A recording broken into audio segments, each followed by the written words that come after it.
Ladies and gentlemen, welcome back to the Nick Flow Show. I'm your host, Nick Flow, and today we're going to go over the best ways to get guild marks in MOD12B, and it starts right now.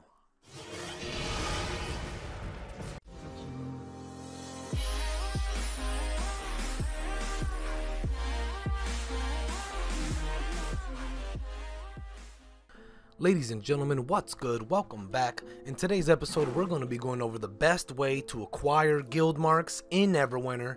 Now, since their introduction in Module 7, the Strongholds mod, they've actually lost a little bit of value over time, but are still used to buy useful gear or masterwork related assets and resources.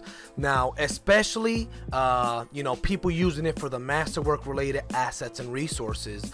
Now, you can generate quite a bit of AD if your guild has access to the treasure hunter boon and or temporary structures. Now, the treasure hunter boon, obviously it doubles the amount of resources you're able to get, and then the structures allow you to buy some really awesome mastercraft materials with guild marks. Now, the only way to actually generate guild marks in Neverwinter is by donating resources to your guild's coffers. Unfortunately, farming different coffer currencies is not always equally easy. The campaign ones are a pain in the butt, for example, especially if you need them for your progress. Like if you need them for your own campaign progress, then it's going to be hard to contribute those things. And other things are simple to obtain and do not net as much guild marks. So here's a top list of what to aim for if you simply want to max out your guild marks.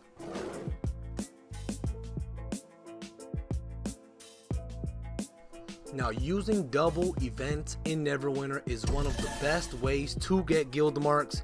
I mean, it's really a useful way to just advance in Neverwinter, just in general, because the double events are so critical, and that's why they give you a calendar. But while this is not about a currency, utilizing the double events is an obvious hint, you guys. It might not be as easy, however, if your guild has strict weekly donation rules for their members.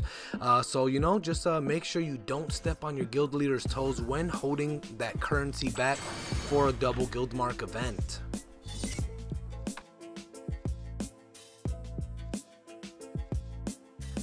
Daily influence and shards. What can I say? It's boring as hell, but come on. Doing your daily heroic encounters and shards really is key, guys, especially during the double events. I personally don't even do this each and every day and still easily generate a huge amount of guild marks per double event and character. Now, running the stronghold and the 2 easy skirmish and dungeon queues for shards is a 30-minute task and really worth the effort. On top of that, any decent guild should have weekly runs of the Marauders event for an additional 600 influence, especially guilds that are trying to, if you're trying to get that next structure leveled up, or you're trying to get that guild hall to the next level, influence is key. So a decent guild should definitely be taking advantage of the Marauders event to get everybody that additional influence. But like I said, it's boring as hell, but you can get a huge amount of guild marks doing your daily influence and shards. Now, the next thing we're going to talk about is profession crates. Now, not everybody has their professions to 25, and I understand that, but this is one way of making guild marks. And if you do have level 25 professions, then the more characters you have it on, the better. Each profession offers crates that can be donated to different coffers. I personally favor the leadership bags over really any of the crates, but there's still some value if you're solely looking for guild marks. Also, leveling a normal profession is not that hard.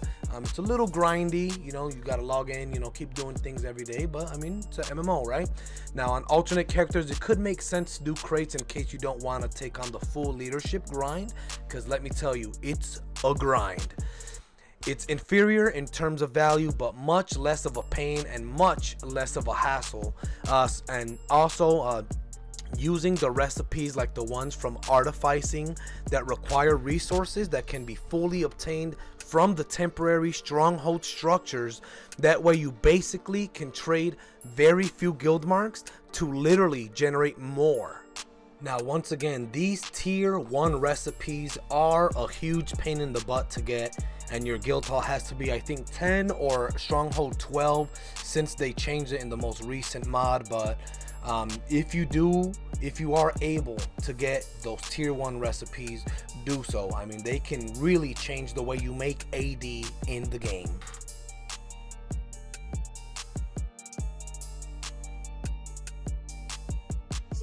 Quartermasters, Quartermasters, Quartermasters.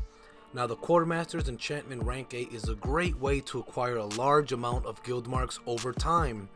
Not only are the spoils of war and the abandoned gear good for RP, but they can actually be donated to the surplus coffer in your guild and should land you a huge amount of guild marks. And if you save them for a double event, you'll be getting an even huger amount. I mean, it is amazing how fast you can get guild marks in this game. Now this obviously only makes sense for characters, you know, that do things like farming dailies or just, you know, are killing monsters all the time on a regular basis. The bags can also drop in dungeons, but note that you need to actually hit the final blow in order to get a drop, you know, with your Quartermaster. So, you know, for support characters or people that don't do a lot of damage, dungeons are not a really efficient way to farm your Quartermasters.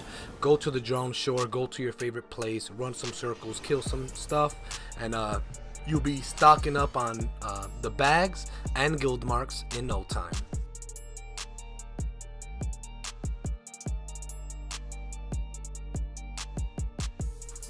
And last but not least, profession workers. Purple profession workers are super cheap and land a massive 5,000 guild marks each on a double event. Now cheap isn't always cheap. A couple months before, you know, a profession event, you know, they're gonna be about 5,000 to 9,000, but then once the event comes, they'll be, you know, you'll see them 15, 16, all the way to 20,000. So you can either buy them and save them for a double event to sell them, or you can buy them and use them for a double event, so you don't have to buy them during the event, because obviously they're going to be a lot more expensive. And obviously a huge awesome way to make even more guild marks, and my favorite way of doing it is obviously guild mark farming. You know, we form a group of 5 during a double event. We'll create a guild. We'll donate the profession workers until the coffer is capped. We delete the guild and start over. This is something that's been utilized by endgame players for a long time before even the Nick Flow show started. So if you're unfamiliar with guild mark farming and how to do it, I'm gonna leave a link in the description for all you guys to check it out. So there you go, the best ways to make guild marks moving forward into MOD12B. And I can't go without saying that guild marks are they're absolutely essential to the game. You're able to get, you know, you're able to amass a certain amount of AD, you're able to make some moves, and obviously you can get gear and help your guild. So you know, guild marks, you know, they're here to stay. They were introduced in mod 7, and these are just some of the ways to make it, and I feel they're the most impactful ways to make it. And there you have it, you guys. If you have any questions, any concerns, leave them in the description below.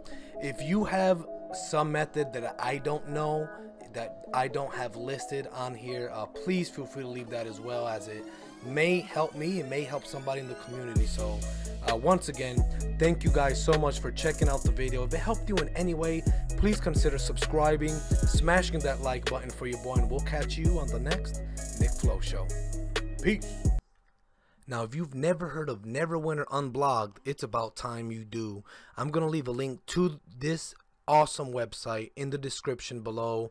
Guys, check it out. They do so much work, as you can see here. What an amazing website. They talk about things in depth, a lot of things you won't see anywhere else. So if you're unfamiliar with it, check them out. They're absolutely amazing. They've helped out so many people in the Neverwinter community. So go ahead, check them out, read up on the guides, go ahead and educate yourselves on a lot of these things, on a lot of these discussions.